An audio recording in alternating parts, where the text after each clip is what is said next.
Buenas tardes a todas y todos. Estamos en casa, así que ya soy poco de formalismos, pero ahora menos todavía, porque damos la bienvenida a todos los que ya estáis fartos de pasar por aquí. Pues sobre todo voy a darle a Ángel Sánchez, que es el vicepresidente del Consejo Regulador del Gamoneu y que está contándome que lleva muy poco tiempo en el cargo y está hasta un poco presionado, pero ya ve caras conocidas y aunque no juegue en casa va a toparse como en casa seguro.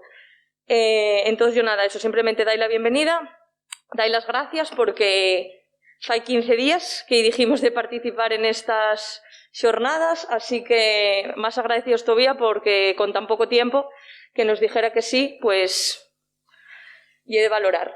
Y nada, a todos vosotros las gracias por venir y que, como sabéis, con este acto cerramos estas terceras xornadas del queso Fogalpitu, que non quisimos dejar pasar outro añín porque el año pasado, como sabéis, fue en blanco, ya teníamos cartel.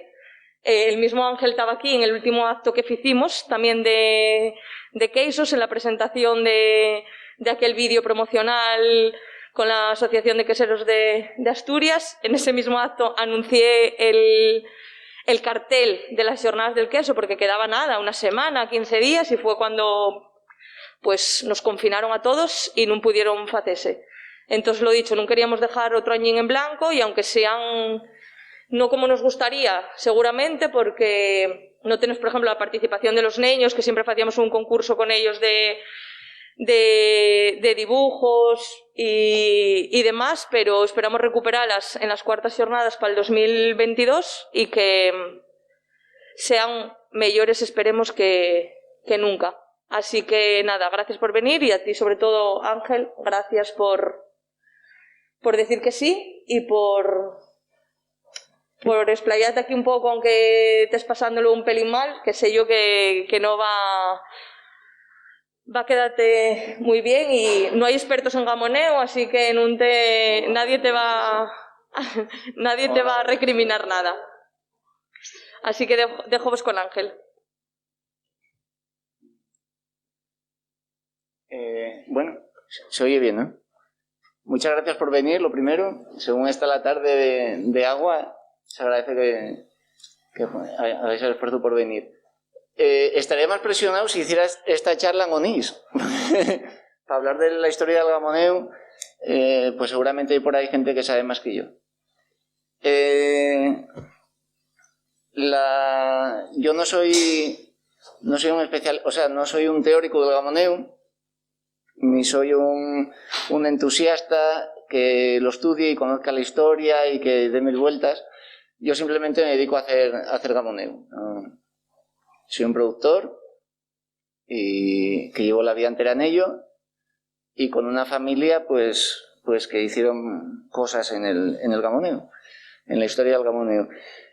El objetivo de la charla va a ser, bueno, lo primero, no aburrir al personal, que sea un poco interesante y que todos conozcamos un poquitín mejor la historia del queso, del gamoneu, que más o menos todos tienen una ligera idea de por dónde van los tiros, todos seguramente oyeron algo, pero vamos a intentar profundizar en la medida que yo pueda. Para hablar del gamoneu hay que hablar de los picos de Europa. Los picos de Europa, como todos más o menos sabéis, están en la cordillera cantábrica, entre el río, lo que es el Sella y el Deva, y se divide en tres macizos. Principalmente se divide en tres macizos, que son el de Ándara. El de Ándara pertenece más bien a Cantabria, estaría entre el río Duge y el Deva. Está esa zona de Potes, Tresviso, toda esa zona ya más bien cántabra. Después tenemos el macizo del central, o el de los Urrieles, que es principalmente el macizo cabraliego, está entre el Cares y el Duge. Sí, es bastante conocido por el tema de picos muy altos, de mucha altura, altas peñas como pueden ser el Torrecerredo, el Picurriello, etc. Y después tenemos el macizo occidental, más conocido como el del Cornión, que están en la zona de León, o sea, comprende también parte de León y Amieva, pero principalmente lo que nos interesa está los concejos de Onís y Cangas. A diferencia de los otros dos, el Cornión tiene la peculiaridad de que tiene una orografía más suave, no es tan agreste. Al igual que el de Ándara, tienen en común el de Ándara y los Urrieles, que son zonas muy escarpadas, muy montañosas, prácticamente de fauna salvaje, robecos. El del Cornión es más amable. Hay una zona dentro de lo que es el macizo del Cornión que tiene roca viva, picos altos, como puede ser Peña Santa, es su cima, el Verdilluenga, pero a la vez hay vegas.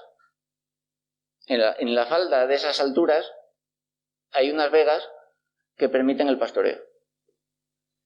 Son vegas que, aunque tengan... digamos que la roca da un paréntesis y permite que haya como unas vegas donde el ganado pueda pastar y los pastores puedan habitar esa zona. ¿Desde cuándo hay pastores en los picos de Europa? Pues yo creo que desde siempre. Posiblemente ya tendríamos que irnos al Neolítico o por ahí. Tampoco está muy estudiado, hasta donde yo sé, pero desde siempre.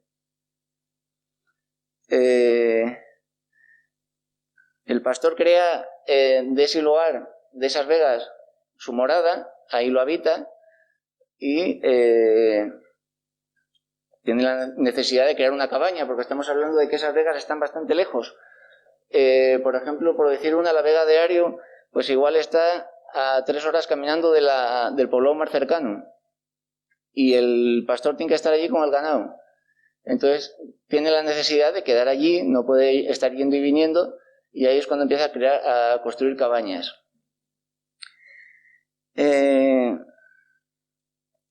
¿Cuándo y por qué surge el gamoneu en esa zona, en los concejos de Onís y de Cangas?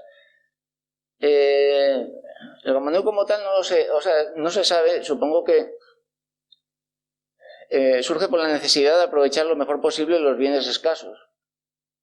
Esas vegas tienen una hierba muy corta, pero una hierba es que es un buen alimento para el ganado, nutre a los animales. Entonces, hay un sobrante de leche. Esos animales se alimentan muy bien, prenden en leche, como decimos allí, tienen leche suficiente para alimentar a la cría y hay un sobrante. Entonces, la necesidad de aprovechar la materia lo mejor posible, pues hace que el pastor empieza a elaborar queso por aquella frase que dicen de la manera de hacer la leche inmortal es convirtiéndola en queso. Pues a partir de eso empiezan los pastores a elaborar el queso de una manera muy primitiva, pero así empiezan. No se sabe muy bien cuándo empiezan. Hay escritos del siglo XVIII en el que ya aparecen nombrados los quesos en esa zona, como alimento de subsistencia o alimento principal. Pero no es hasta el siglo XX,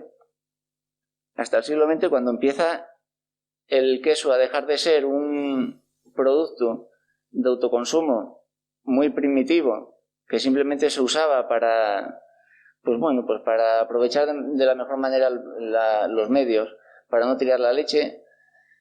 Es de autoconsumo, como mucho de trueque. Se elaboraba de una forma muy simple, tampoco se sabía muy bien por qué se hacían las cosas. Y es a partir del siglo XX cuando esta cosa cambia. Hay un punto de inflexión debido a muchos motivos. Hablo del siglo XX más bien de la década de los años 40. En los años 40, terminada la guerra, hay un punto de inflexión debido a varias cosas, a varios motivos. Principalmente,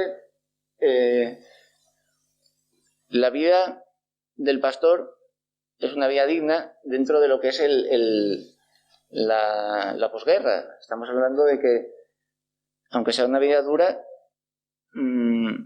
es una buena opción dentro del panorama que se está presentando en el país.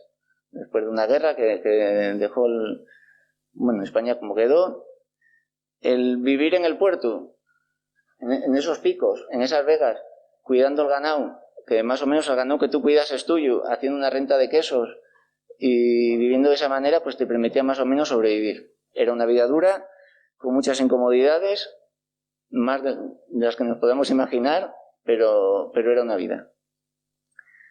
Ese era uno de los motivos. Otro motivo de que el queso pega una explosión, de que deja de ser el producto simple que era, principalmente, y esto poca gente lo sabe, es que llegan 3 queseras, 3 pastoras de Bulnes a vivir a Onís. Estas 3 queseras, pues bueno, cada una por su peripecia personal, por su historia, pues unas por amor, otras por... bueno, llegan a vivir a Onís y son 3 pastoras, tengo por aquí Piadosa, Lucisa y Leoncia, de Bulnes, que tenían otra manera de entender el queso. Venían de Cabrales. Y el queso Cabrales ya era otra cosa, no era ese producto simple que solo valía para autoconsumo y para no tirar la leche. Esa gente tenía, aunque eran analfabetas, no sabían ni leer ni escribir, tenían la cultura del queso azul en la sangre. Tenían otra manera de entender el queso. Y eso fue la principal revolución, incluso más que los temas políticos y sociales o económicos. Empezaron a llevar el queso a cueva. Antiguamente, antes que eso, pues la gente lo maduraba lo secaba en la cabaña realmente, no eran con... Lo dejaban secar simplemente, lo hacían y lo dejaban secar en la cabaña, y de la cabaña muchos lo llevaban para casa. Lo bajaban a curar, a consumir en casa. O lo metían en un sitio fresco que era en la bodega de la cabaña. Todavía si vamos hoy por allí, vemos las cabañas, que en la parte de abajo de la cabaña muchas tienen una bodega. Y se guardaba ahí, era en un sitio fresco, no con un interés de madurar el queso de ahí otros matices. Simplemente era pues como una especie de nevera. Pero ya digo que con estas 3 bulnesas cambia el concepto. Se empieza a llevar el queso a cueva. Supongo que ellas en Bulnes o donde vivieron la infancia y la adolescencia, pues lo vieron, pues de los cabraliegos, en el fondo de los que en aquel momento sabían más del queso que nosotros. Pues empezaron a llevar a cueva. Vieron que aquello funcionaba, empezaron a ahumar de una manera un poco más consciente de lo que estaban haciendo, no simplemente por secar. Ya lo hacían por qué, seguramente por exigencia de la cueva. Cuando llevas el queso a la cueva estás expuesto a unos agentes externos que no favorecen nada, pues moscas, goteras, suciedad de la cueva. El queso necesita tener una corteza, o hacer como en Cabrales, que continuamente la están lavando, pero en el Gamoneo se hacía así. Se ahumaba ya de una manera más intensa y se llevaba a cueva. Aquello supuso una revolución porque el queso cambió de aire, era de otra calidad, era diferente, ya había un culto más por intentar hacer un buen queso. Eso llevó a estas gentes a bajar de las primeras ferias. En aquel momento el tema del queso en Onís estaba totalmente dominado por el Cabrales, en el oriente, pero en Onís también. Si se hacía alguna feria, pues la gente iba a ver los quesos cabraliegos, no había otra. Y esta gente pues se empezó a animar, se empezó a atrever a bajar a las ferias con ese queso que no sabían ni cómo se llamaba, pero que lo hacían en los picos de Europa. Era el queso de Vega de Ario, era el queso de las Fuentes, no había el concepto de queso gamoneo, pero sí que había un producto que empezaba a mejorar. Yo de esas... otro factor fue, que estaba diciendo, el punto de inflexión que supuso el siglo XX, sobremanera la década de los años 40, 50. Después ya vino también el tema de la emigración. Pocos pastores emigraron, por lo que decimos. Era una buena vida teniendo en cuenta las circunstancias. No era mala vida, era una vida dura, pero era una buena vida. Sobremanera para la gente que amaba el puerto, para la gente que se crió allí, que entendían aquella vida. Entonces, pocos emigraron, pero hubo gente que emigró. Aunque no... Entonces, queramos que no, había más para todos. O sea, eso también influyó. El hecho de que la migración influyó prácticamente en todos los aspectos, pero también en el puerto.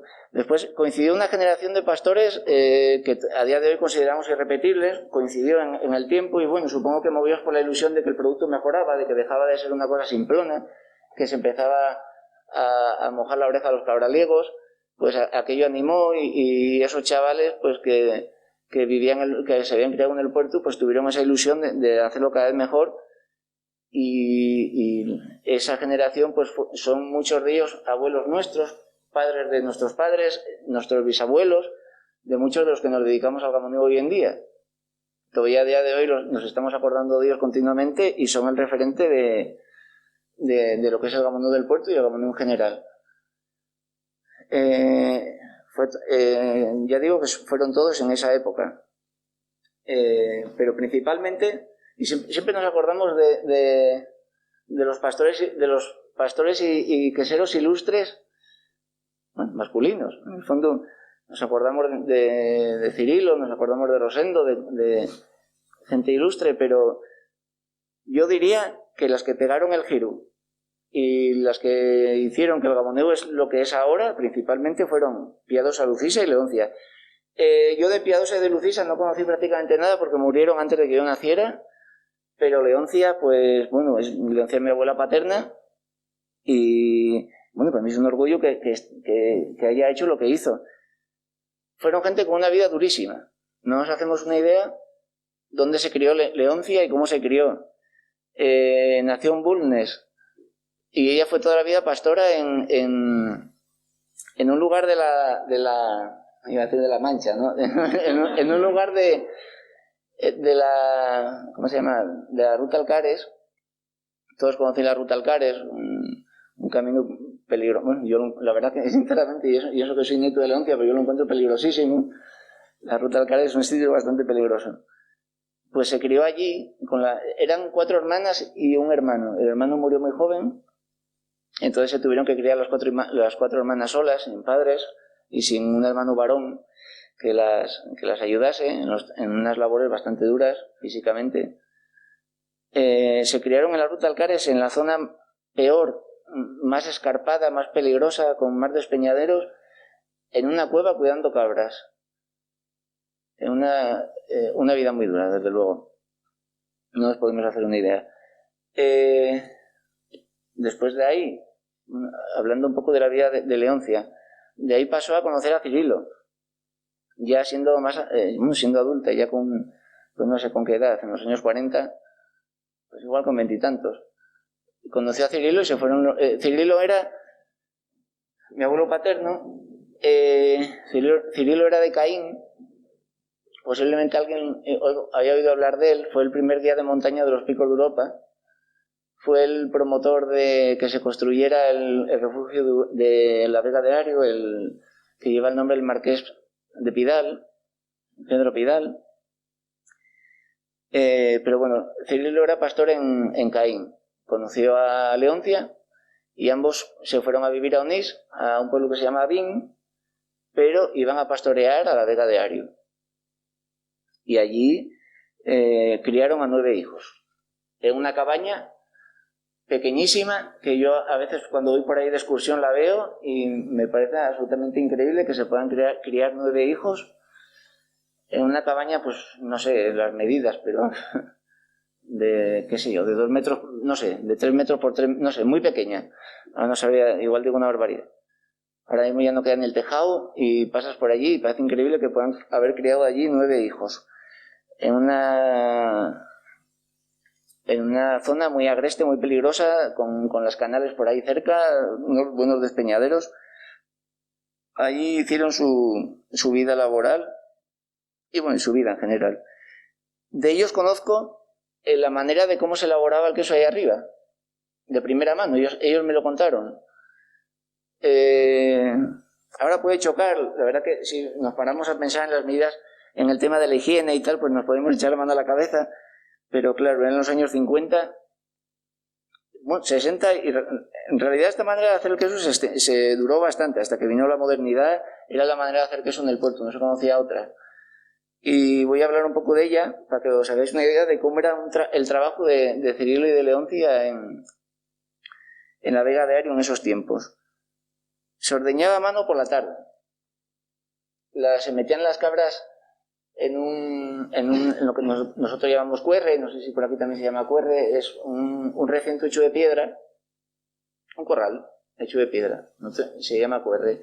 Se metían ahí todas las cabras y las ovejas principalmente y se ordeñaban a mano.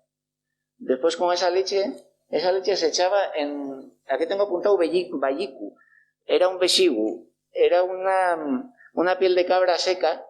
Con esa piel de cabra, que es lo que se usaba para hacer un zurrón, también se podía hacer una mochila, se hacían mochilas con ello, pero se hacía como una especie de bolsa con esa piel de cabra. No había se usaba ese material. Y ahí se echaba la leche, se colgaba de un palo y se dejaba secar, o sea, se dejaba enfriar toda la noche. Al fresco de la noche, el ordeño de la tarde, ese era, digamos, el tanque de frío que se usaba en la época.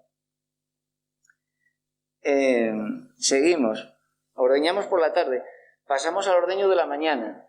El ordeño de la mañana hay que tener en cuenta, mucha gente piensa en la vida de un pastor, en un sitio bastante bucólico, que no hay reloj, que no hay prisa, que calma total, paz total, no miras el reloj. Pero en realidad no es así, porque los animales tienen sus horas, y de hacerlo en una hora, hacerlo en otra, puede complicarse el trabajo una barbaridad. Y eso es lo que pasaba allí. Había que madrugar muchísimo. Había que madrugar a las 5 de la mañana para aprovechar que los animales estaban en la vega, porque aún había el fresco de la noche, porque en cuanto empezaba a calentar, y ahí arriba calienta rápido, estamos hablando de una vega a 1600 metros de altura, hay la peña muy cerca, un día de sol temprano ahí ya no paras.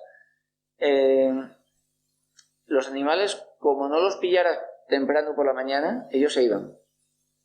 Se iban por ahí, iban buscando sombra, se engolaban en los picos y cuando, o sea, si dormías la mañana, cuando despertabas no encontrabas una cabra en la vega y tratabas de caminar y era una locura. Otro de los motivos también era que había que intentar ordeñar pronto para que después tuvieran tiempo los animales durante el día para pastar. No podía retrasar el ordeño porque el tiempo que estaban, que si no, pues los animales perdían tiempo de pastar. Eso era el ordeño de la mañana. Decimos que hay que madrugar bastante por esos temas. Vale, una vez que tenemos ordeñado, se mete la leche en un caldero. Era un caldero de bronce. Un calderón de bronce, y se arrimaba nieve alrededor. Tenemos aquí el caldero con la leche de la tarde. El de la mañana, con el ordeño de la mañana. El ordeño de la tarde aún lo tenemos colgado al fresco, con el bayiku o el besigu. Entonces, con el calderón echamos la leche de la mañana, y para igualarlo más o menos en temperatura con lo que tenemos fuera, pues se ponía nieve alrededor. Esa nieve había que ir a buscarla claro, estamos hablando de los meses de verano. Estas cosas eran en los meses de verano. Esa nieve la había que ir a buscar al Pozo de la Nieve. El Pozo de la Nieve, pues es una sima propia de los paisajes calcáreos, muy profunda. Había que bajar a ella y ahí te encuentras con nieves perpetuas. Ahí esa nieve no se va, eso es como yo iba a decir como una nevera, no, como un congelador. A medida que vas bajando por esa sima encuentras un frío tremendo, peligroso, porque claro, estamos bajando por una piedra mojada, resbaladiza, picuda, que como caigas ahí te matas. De ahí se cogía la nieve, y esa nieve servía para enfriar el ordeño de la mañana. Una vez que estaban las dos leches a una temperatura parecida, se mezclaban.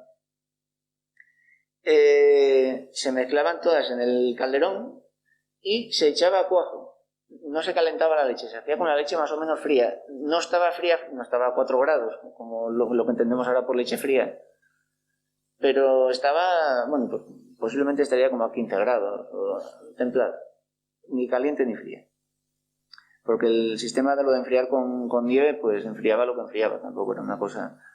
Y se echaba cuajo. El cuajo se hacía de forma natural. Es un proceso un poco complicado, yo no sé si habría llegar a explicarlo, ¿verdad? Se sacaba del estómago de los corderos. Creo que es algo así como que se dan los calostros al cordero y cuando aún los tienen en el estómago se mata el animal, se mata el cordero, se coge el estómago con los calostros, se deja secar y eso queda como algo duro, o sea, tiene una textura dura, eso se corta y después creo que esos trozos se disuelven con leche, para que lo pienses parece como si fuera algo así como lo del kéfir, no tiene nada que ver, pero esto que echa la leche, empiezas a revolver y lo que cae, pues eso hacía que cuajara la leche. Ese líquido, esos trozos duros que salían de la cuajar del animal, mezclada con la leche revuelto, pues el líquido que salía, ese líquido lo añadías a la leche del caldero, revolvías y eso cuajaba y funcionaba. Bueno, supongo yo que los cuajos que se compren ahora pues vengan también de por ahí, del animal, del estómago del animal. Ese era el sistema para cuajar. Bueno, se cortaba la leche pues con una paleta de madera. En aquel momento el acero inoxidable no existía, pero en Indonesia, en Cangas, no existía el acero inoxidable. Se cortaba con madera, con la paleta de madera, y se desueraba pues por decantación. Se cogía el calderón y se iba entornando poco a poco. Primero había que empezar con una cuchara de madera. La técnica era, pues tenías el calderón con la cuajada cortada, la cuajada baja, queda el suero arriba, y como está muy lleno y pesa mucho y no hay quien lo maneje, pues primero empiezas quitando el suero por arriba con una cuchara. Eso es desuerar a cucharadas. Cuando más o menos ya quitaste unos cuantos litros y ya lo puedes manejar, pues ya empiezas por decantación, vas entornando el caldero. A mí eso me tocó llegar a hacer algo de eso. Vas entornando el caldero y va saliendo el suero y va quedando la cuajada, bueno, lo que es un método de decantación. Después, esa cuajada se lleva al molde que nosotros llamamos arnio. No sé si aquí en esta zona también se llaman los arnios. Eran arnios de madera. Era un molde tal como los de ahora, pero de madera. En vez de ser el plástico alimentario, era de madera. El arnio se colocaba en una cosa que se llama artesa. No sé si aquí alguien conoce una artesa. Una artesa era también de madera. Tenía una forma cilíndrica, tenía culo, era como una olla de madera. Tenía un asa por aquí atrás que la podías coger y adelante tenía como una especie de vertedera, como una apertura por donde podía salir el suero. Digamos que sería como ¿cómo lo puedo explicar? Como una regadera pero de madera más baja. Tú ponías el suero con el queso con el arnio ahí, lo hacías dentro y entonces con eso que conseguías que durante el día y durante la noche el queso quedaba con el suero tapando parte del molde del arnio. Digamos, yo pongo esto dentro de un recipiente cerrado, él va soltando el suero, llega hasta un nivel y ahí se mantiene. Después, por la mañana, levantas la artesa y por una apertura que tenía por aquí salía el suero. Para eso sería la artesa, hecha de madera, una pieza difícil de hacer. Pero después voy a hablar del tema de la madera y los pastores, que tienen una relación muy directa. Una vez que tenemos el queso, al día siguiente, yo digo el suero, pero lo que soltaba después de hecho, nosotros llamamos viria, era la viria. Eso se recogía y se alimentaban los cerdos con ello, que están por ahí por la vega. Una vez que lo tenemos al día siguiente soltó la viria, la cuajada compactó por sí misma, se sala por una cara. Que eso es prácticamente de las pocas cosas que no cambiaron, o sea, que se mantienen haciendo igual. Se sala por una cara, después, al día siguiente, se quita el arnio, se sala por el perímetro y por la otra cara. Entonces ya queda el queso en la talamera. La talamera, pues bueno, son las estanterías que había en la cabaña. El queso se ahuma el queso, se ahuman los platos de la cabaña, se ahuman los vasos, se ahuma el paisano y se ahuma la cabaña entera. El ahumadero del puerto era la cabaña y el pastor convivía con el humo. Atizaban, tenían que ir a por la leña, que ir a por la leña era otra aventura. A esas alturas hay poca vegetación, pocos árboles, alguna jaya, suelen crecer en sitios un poco enrevesados, hay que ir a por ello. Zonas peligrosas de mucha altura, muchos desniveles, despeñaderos, caminos de cabras, y se cortaban, a mí me va a salir el nombre ahora de lo que se usaba con lo que se atizaba bastante, que quemaba muy bien, no me va a salir el nombre ahora. Pero bueno, el tema de conseguir la leña era una cosa bastante complicada también.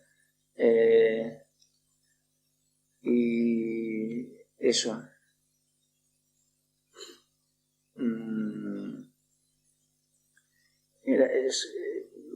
Muchas veces me contaba mi abuela Leoncia, que cuando ella tuvo 9 hijos, pues cuando tenía un chavalín que era, cuando un crío era todavía muy pequeñín, lo que tenía que hacer cuando salía por la leña, cuando tenía que ir a buscar leña, que estaba lejos de la cabaña, normalmente la zona por la que solían ir a por la leña era para donde la canal de Trea, no sé si os suena la canal de Trea, una de las peores canales que hay en los Picos de Europa, de las más peligrosas.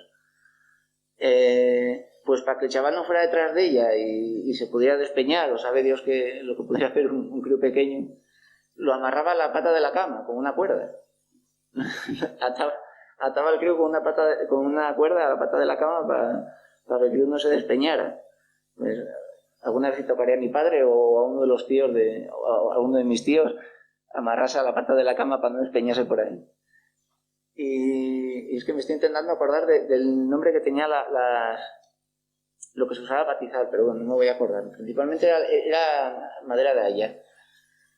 Y después se llevaba para la cueva. El tema de la cueva era otra aventura. Mi abuelo, Cirilo, mi abuelo, es que llegó a ser casi un espeleólogo, porque a base de explorar cuevas, a ver qué cueva era buena para el queso, a ver cuál valía, a ver cuál no, tenían que tener la cara mirando para el norte, para que fueran frescas, tampoco tenían que ser muy frías, porque las había que eran igual que congeladores, se llenaban de nieve.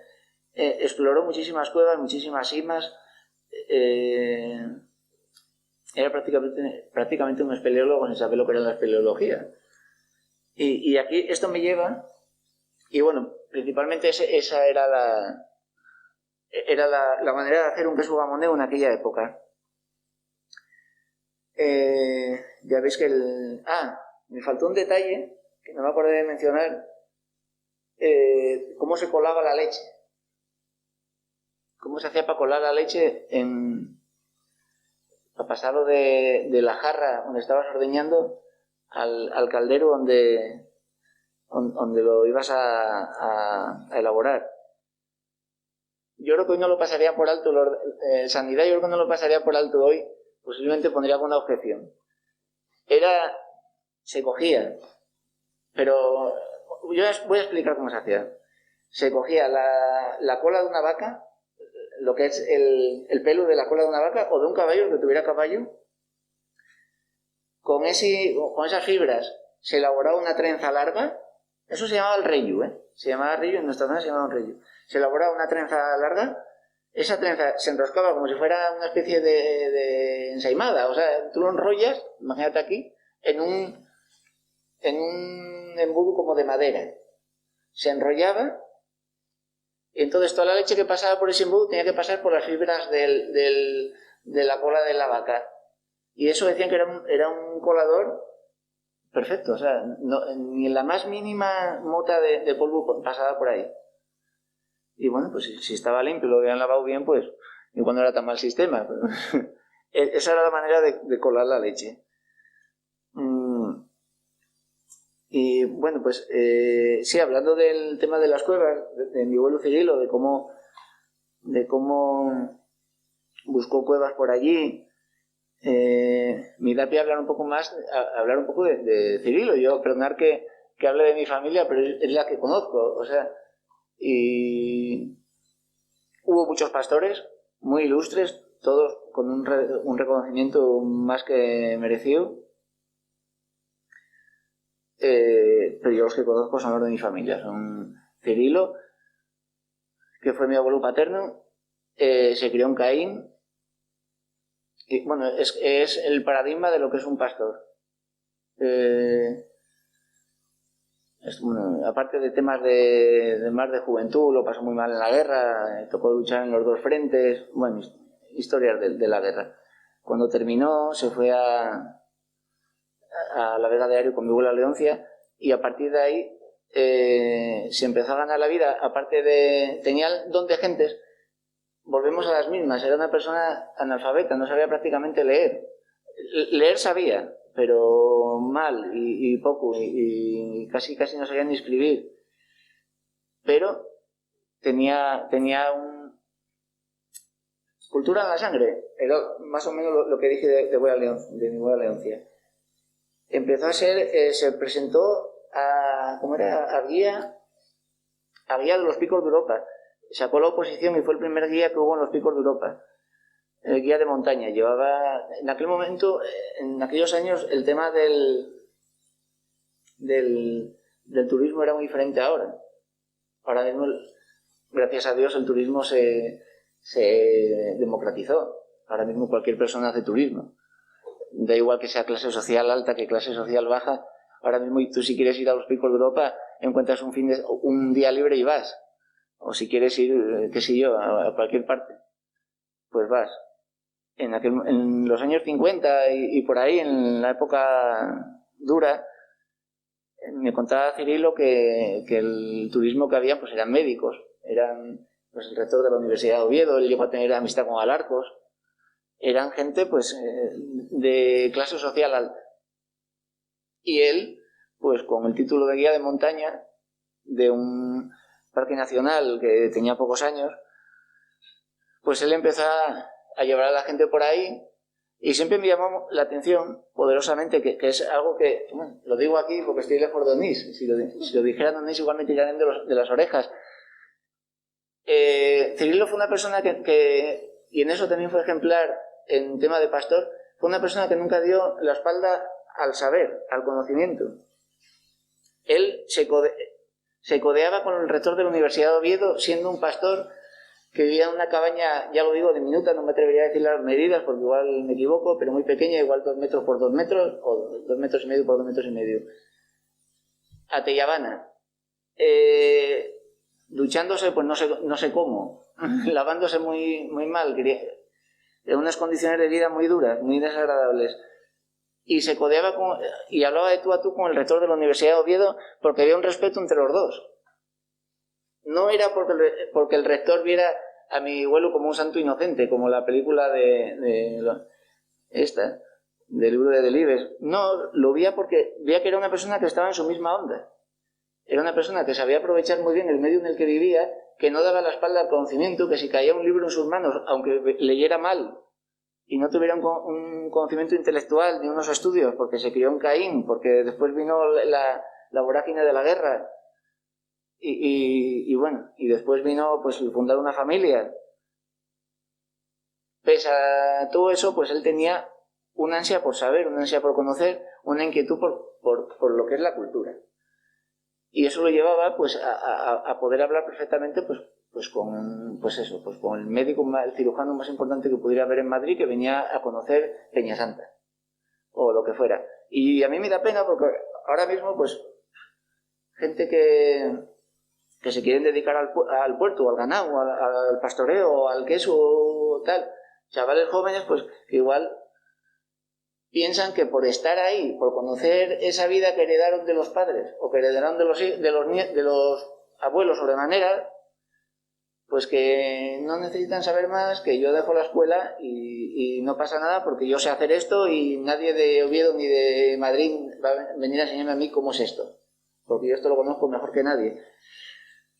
Yo creo que ese no fue el ejemplo que nos dieron nuestros abuelos, sinceramente. Fueron gente que no tuvieron acceso a muchos libros, a muchas bibliotecas, ni a cursos, ni a nada, pero lo que caía en manos de ellos lo aprovechaban. Yo, para mí, fue la mejor enseñanza que me pudo dar mi abuelo Cirilo y mi abuela Leoncia igual. Yo quería decir eso, nada más. Y bueno, pues ahora, la verdad que no sé muy bien. Pues eso, hablé del tema de la generación de pastores del siglo XX, muchos de ellos, pues eso, pues abuelos nuestros, padres de gente que aún no se dedican al gamoneo, sentaron las bases de lo que es el gamoneo de hoy en día. Nosotros nos apoyamos, nosotros no somos ni mejores ni peores, simplemente nos apoyamos en los hombros de esa gente. Intentamos seguir con eso de la manera más fidedigna y mejor.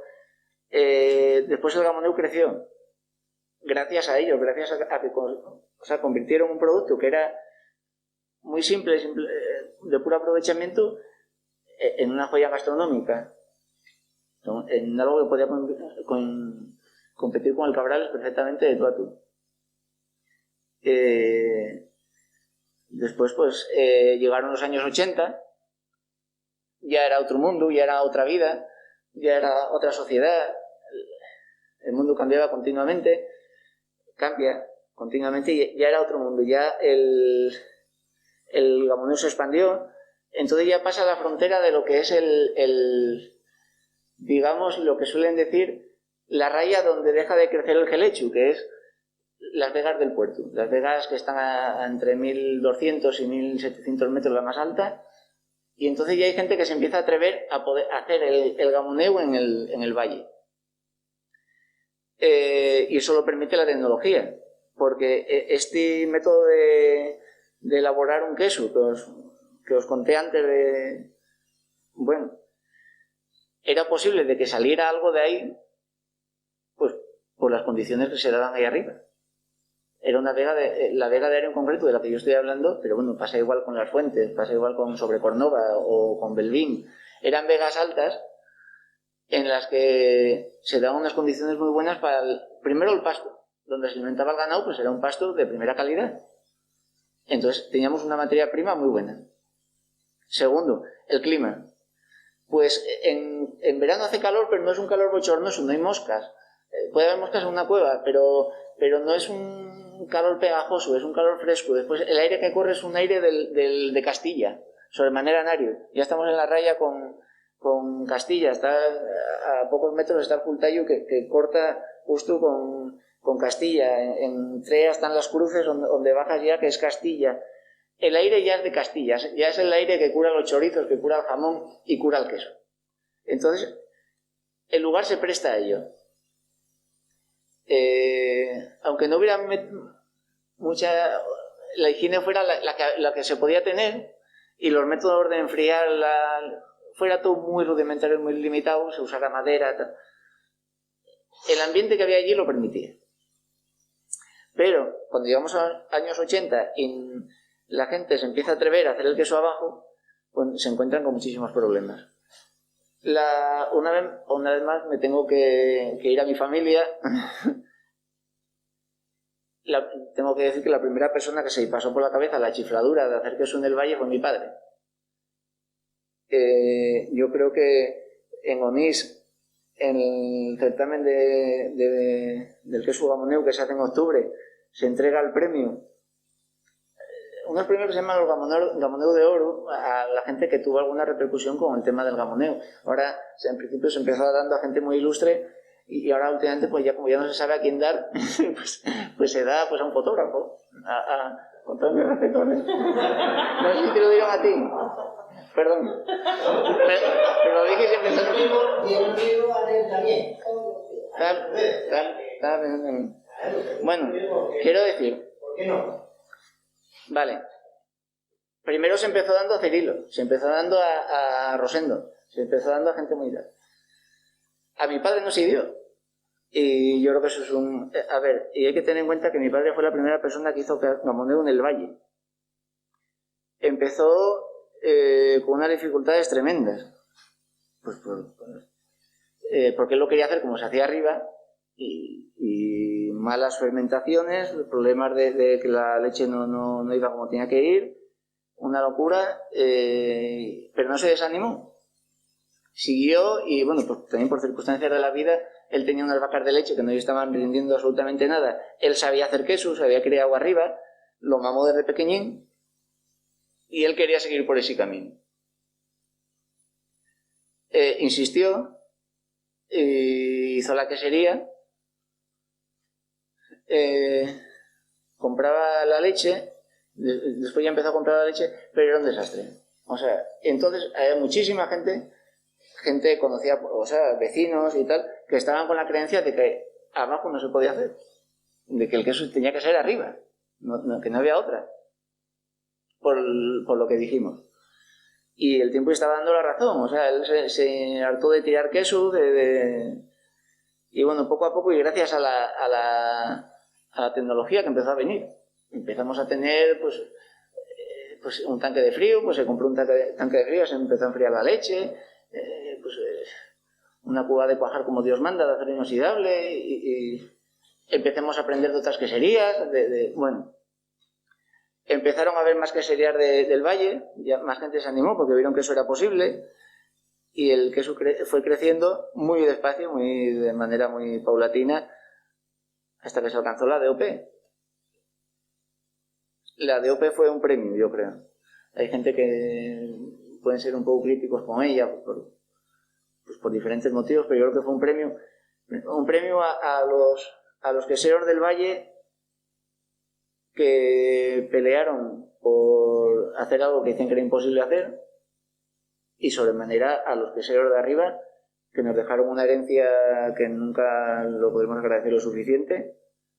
Y bueno, y ya para concluir, decir que eran hombres y mujeres de acero con herramientas de madera, nada más.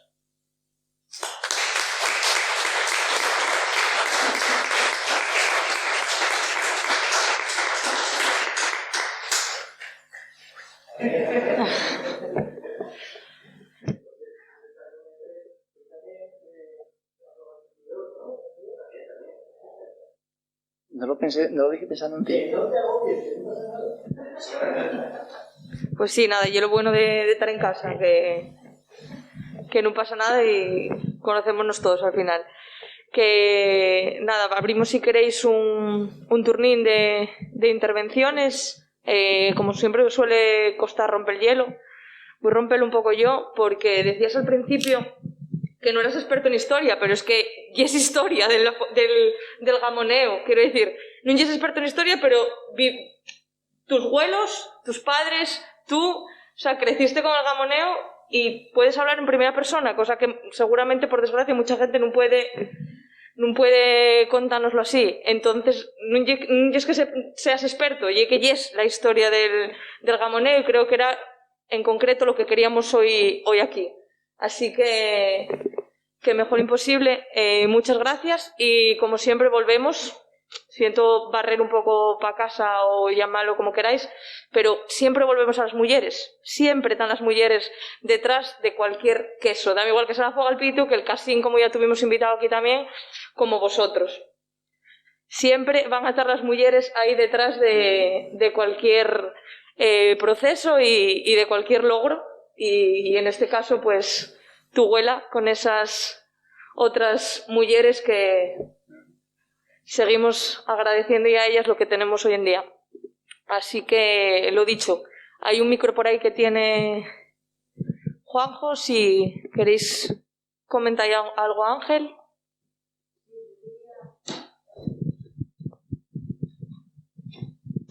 Hola, quería preguntarte, porque el gamoneu del Valle, claro, no pasa el proceso de la cueva.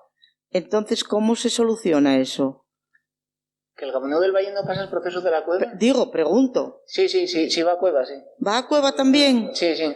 O sea, va Sí, tenemos diferentes cuevas. Hay una cueva comunal, una cueva bastante grande en la que lo metemos varios queseros. Bueno, cualquier quesero que esté inscrito en la DOP la puede meter en esa cueva, lo puede meter la producción ahí.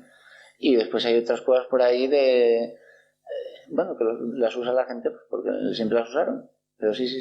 O sea que la diferencia es el pasto, La diferencia entre el valle y el puerto... Sí.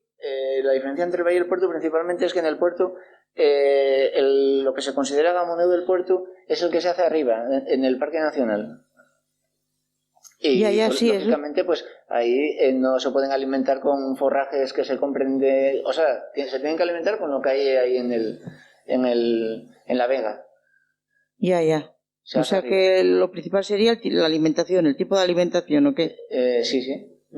Ya. Que se hace ahí arriba. O sea, se tiene que hacer ahí arriba, los animales se tienen que alimentar de lo que comen ahí y tienen que llevar cabra y oveja, o sea, cabra por lo menos. Vale, no se puede hacer un gracias. gamoneo del puerto de vaca.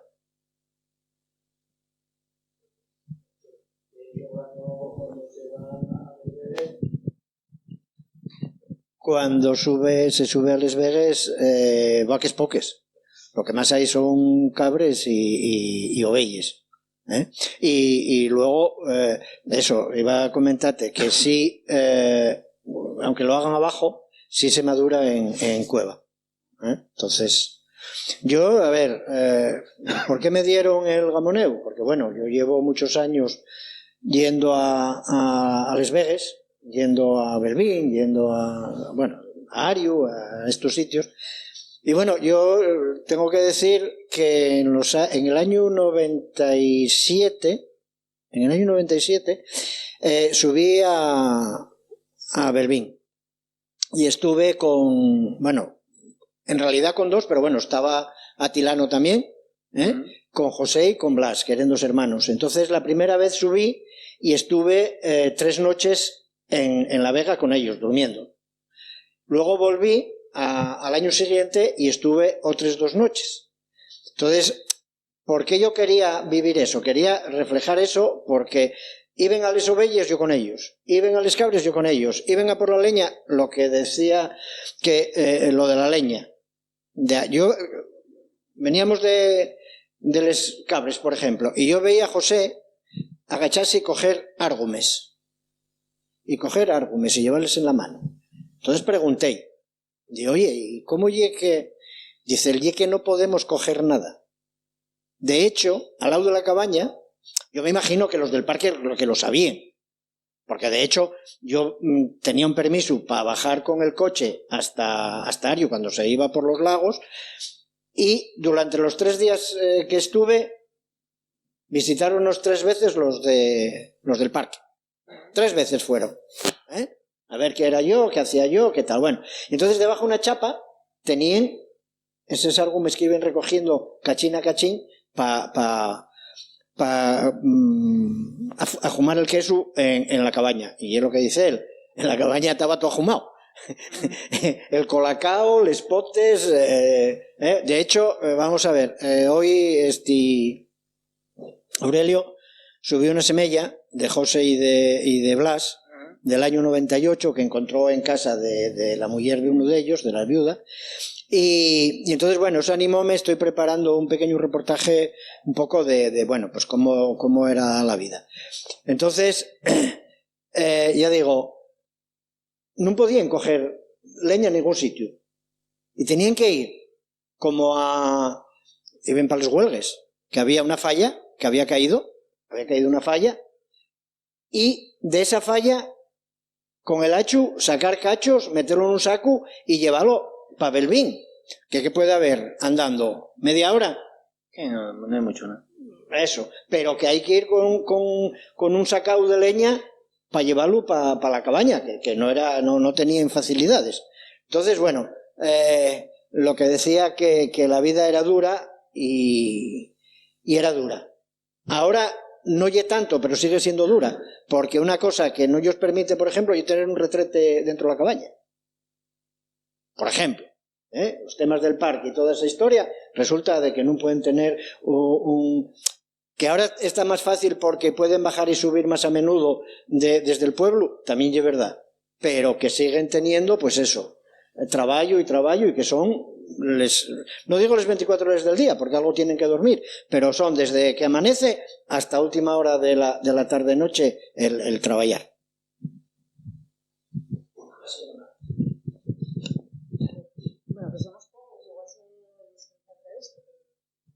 Así. Ángel, lo primero, date las gracias por venir, que ya te lo dijo Elsa, y que me prestó un montón, que vas a tener que volver, porque hay poca gente, y esto tenía que escucharlo más gente, que hay cultura muy importante. Nosotros en Grau tenemos la cultura de fuego al pitu, que hielo no eso, pero claro, cuéntaslo, transmíteslo muy bien, porque tienes allá a tu mamá, a tu papá, tus abuelos, y eso notase. Bueno, yo por lo menos percibílo así, prestóme un montón.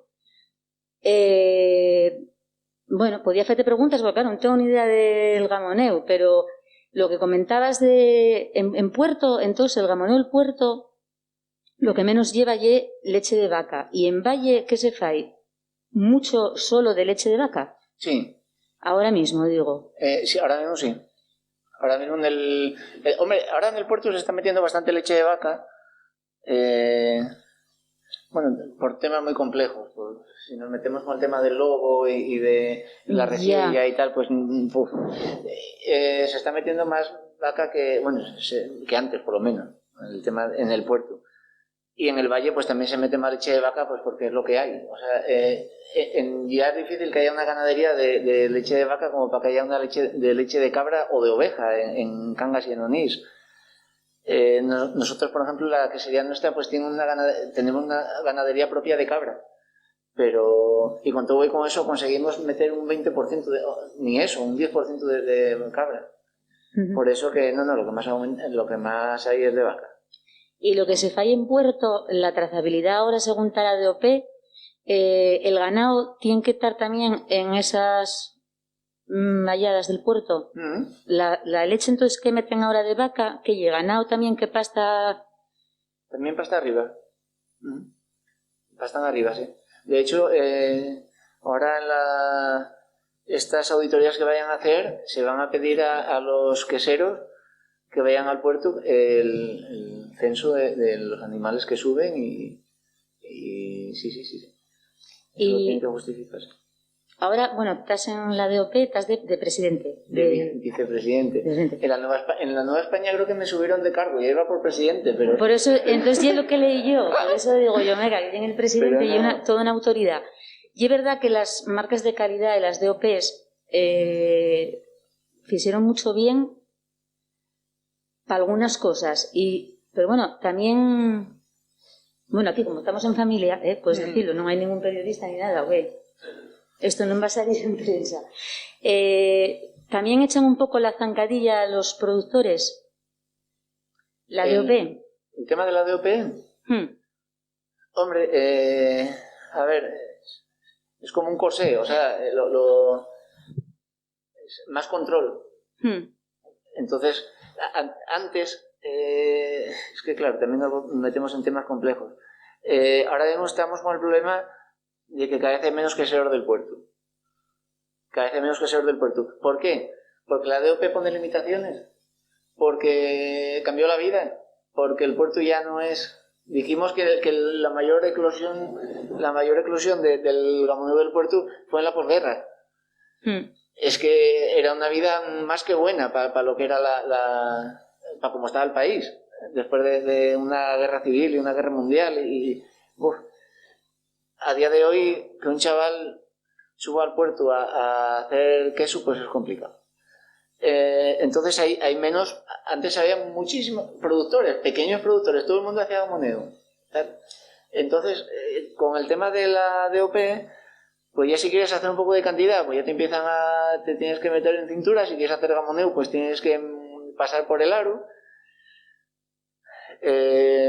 Muchos no quieren. Entonces, pues, tiene sus pros y sus contras, claro. Pero tiene su parte negativa, sí.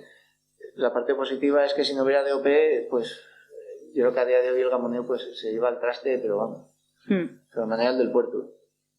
Yo creo que el del puerto más que el del valle, porque el del valle tiene un interés comercial diferente. O sea, tiene unos objetivos un poco diferentes.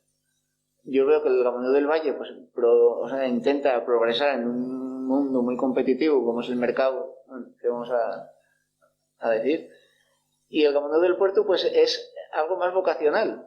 El que está allí está debería de estar por amor a aquello.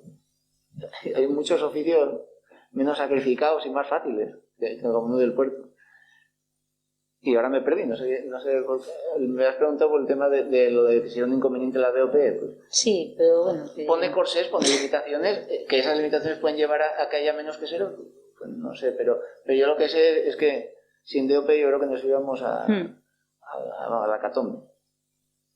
¿Y ahora mismo sois cuántos elaboradores de gamoneo? ¿Cuántos en números productores?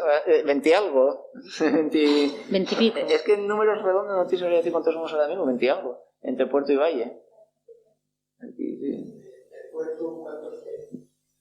¿El puerto quedarán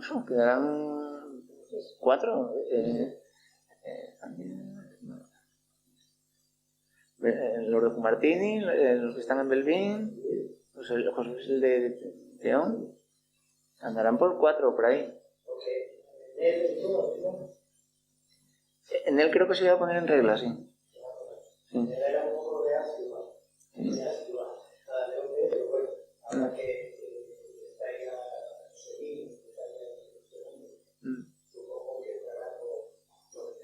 Yo lo importante es que los que se pongan con aparte de en regla con la DOP, eso por supuesto, eso vamos, o sea, que lo hagan de verdad por amor a esa vida, más que por, que no digo que nadie lo vaya a hacer, que no culpo a nadie, o sea, yo hablo de un ideal, que la gente que se meta a eso, que se metan por amor, no por hacer un queso que se venda a 40 euros el kilo. Yo creo que es un oficio que es muy vocacional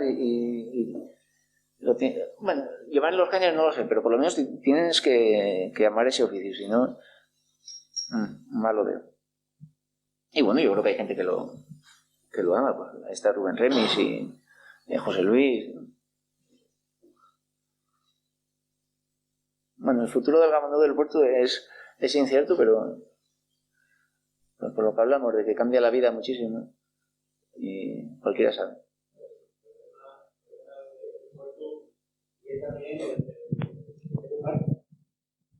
El Puñedero Parque, porque yo hago un seguimiento, estoy haciendo un seguimiento un poco de les vegues, y vegues que hace 20 años estaban verdes, ahora hay todo árguma y gelechos. Entonces, ¿qué pasa? Que cada vez tiene menos pasto. No permiten les quemes, porque les vegues, ¿quién les conservó? ¿Quién les creó? ¿Quién les hizo? Los pastores de antes. ¿Cómo? Un poco con quemes controladas, un poco porque era lo que ellos daba el pasto para el ganado. Ahora, ¿qué pasa? Que ahora no se puede tocar nada. Ahora por el parque resulta que no se puede tocar nada, lo que decía yo antes de José y de Blas, que el hombre iba cogiendo árgumes en la mano, lo que entraba en la mano, y si veía el coche del parque dejaba caer en el suelo, porque si no sabía que lo iban a multar. Entonces, el problema del puerto y eso, y el lobo, que no hay por qué dedicarse a matarlos, pero tampoco hay que dejarlos que acampen a su aire por los picos. Entonces, son muchos los problemas, con lo cual estos chavales que hablábamos, José Luis, Nel, Sprong, esta gente, están luchando para sobrevivir ahí arriba por un tema que yo lo que digo, o lo haces porque lo amas, porque te gusta, y si no, no lo harías. Una cosa, ¿tienes alguna anécdota que te contara los abuelos del yobo entonces, en los años 50? ¿Del lobo? Sí. De la vida de ellos entonces y qué tipo de competencia tenían en el medio sobre el yobo. Para entender ahora esa competencia, o fruto de que ahora todos opinamos.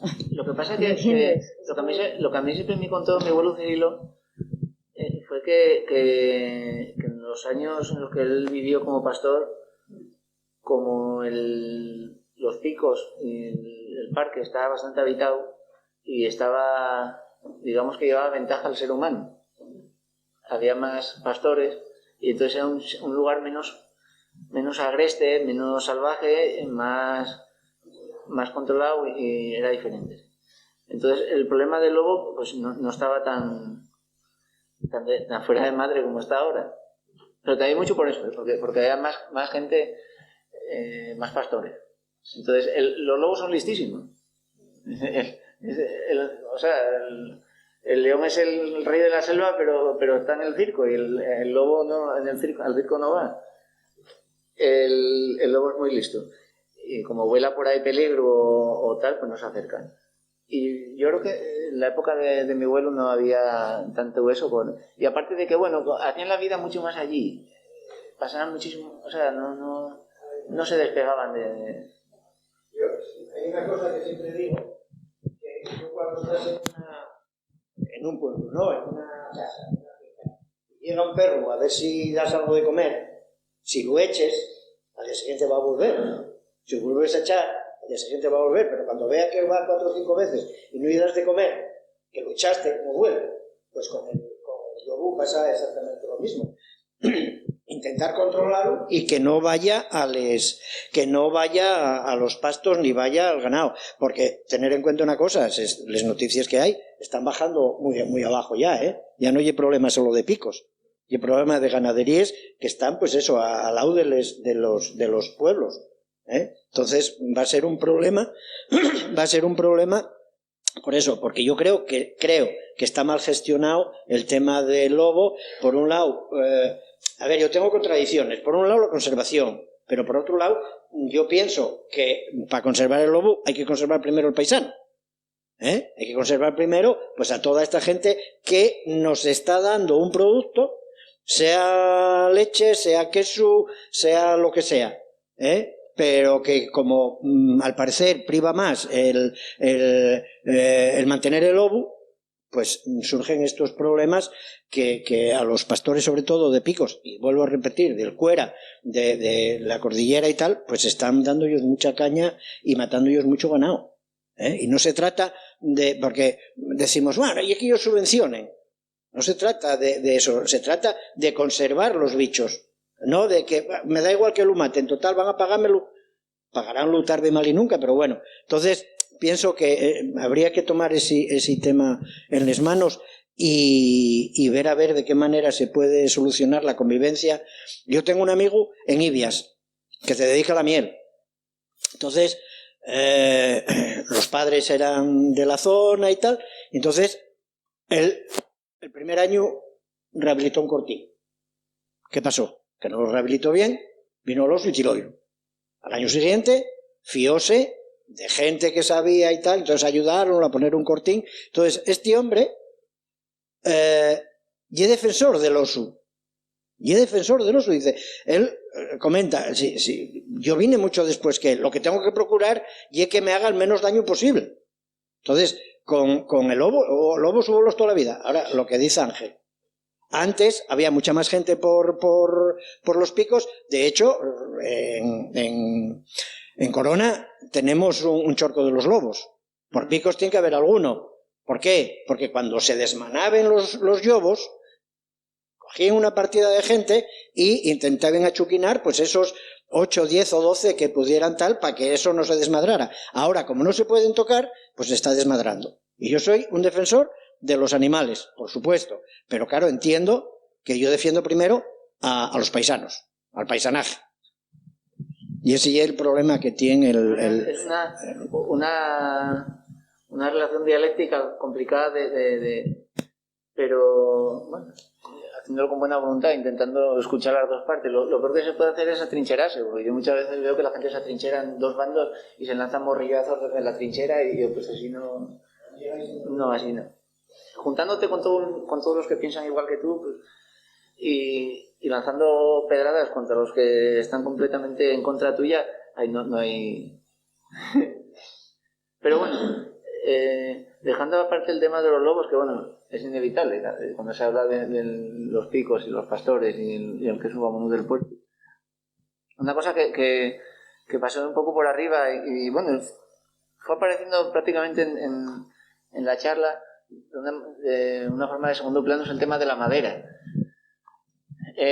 Yo creo que es imposible hablar de los pastores de los picos de Europa sin hablar de la madera.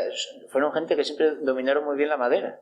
Fueron gente muy, muy curiosa hacían ellos sus herramientas y es que ya no solo el hacer una artesa o hacer un arnio con las herramientas que tendrían de aquella, porque rudimentarias muchas de ellas, sino que hacían pues bancos, figuras, por ejemplo Cirilo, mi abuelo Cirilo pues en la madera la dominaba todavía con 90 y tantos años, me acuerdo que ya a última hora ya con 90 y tantos años se dedicaba para regalar a los nietos y a los hijos y tal, hacía unas madreñinas así, madreñas, a navaja, con un detalle que dices tú, pero si es más fácil hacer una grande, ya es difícil hacer una madreña grande. Vamos, una madreña grande ya es difícil de hacerla bien, pues una pequeña yo creo que todavía es mucho más difícil, y las hacías, sí. Pero bueno, era la necesidad, claro, era el material que tenían de aquella para trabajar. Pero había el capricho de hacer las cosas bien, o sea, pues haces una artesa que te quedara lo más guapa posible.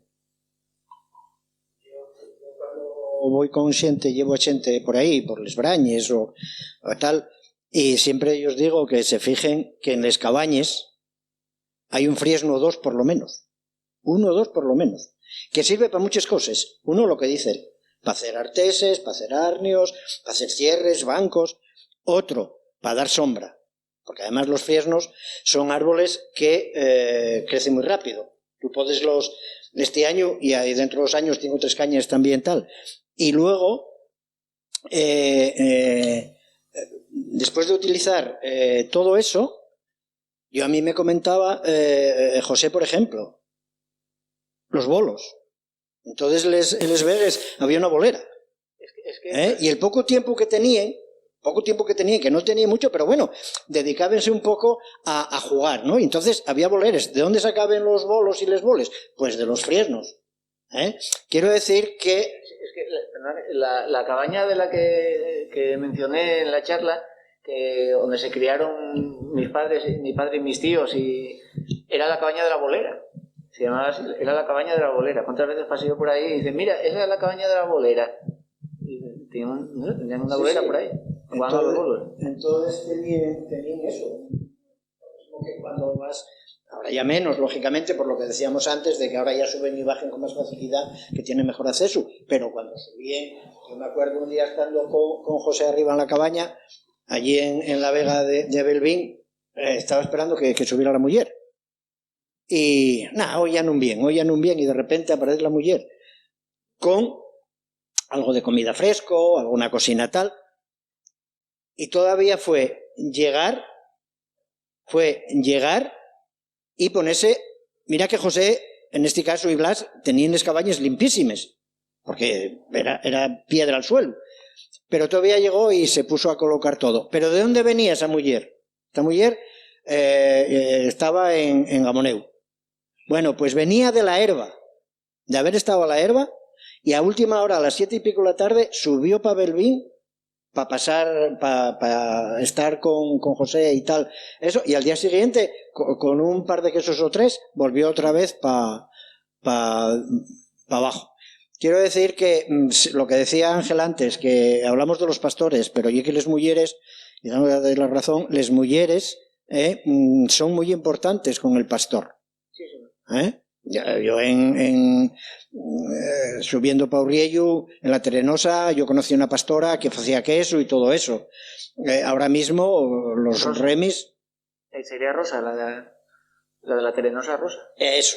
Era prima de Leoncia. Bueno, pues quiero decir que siempre hablamos de los pastores, pero a veces olvidámonos un poco de las mujeres. Entonces, que tienen su importancia. En el tema del Gamoneu, yo para mí capital, o sea, total, y aún sigue a día de hoy, te pones a ver al frente de las queserías del Valle, Pues la mayoría son mujeres. En el queso general, posiblemente. Sí, nosotros aquí. Sí, sí, sí.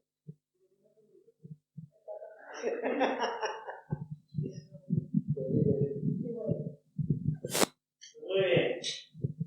No sé si no tenéis alguna pregunta o inquietud más. Yo lo que sí me gustaría es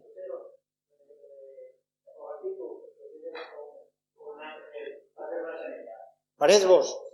Venga.